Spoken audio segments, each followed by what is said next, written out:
पाण्याच्या कुशीत वसलेले हे सुंदर मंदिर आणि चारही बाजूंनी हिरवाई. कोकणातलं हे मंदिर खरंच स्वप्नासारखं वाटतं.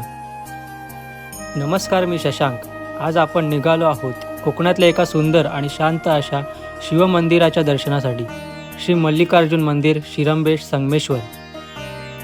प्रवासाची सुरुवात झाली फेरी बोटने. फेरीने जयगडहून तवसाळला आणि मग तवसाळहून अबलोली मार्गे शिरंबेकडे निघालो. आणि कोकणात प्रवास करताना हवामानाचा अंदाज लावणे म्हणजे अशक्यच. ऊन पाऊस, पाऊस ऊन असा खेळ प्रवासभर सुरूच होता.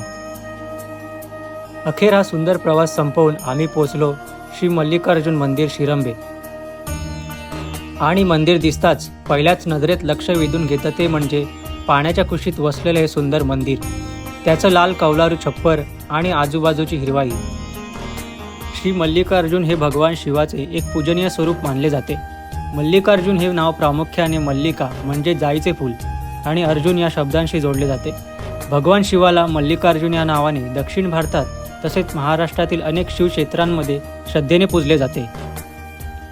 आणि वरच्या बाजूला आई चंडकाई, आई वरदानदेवी मंदिर आहेत.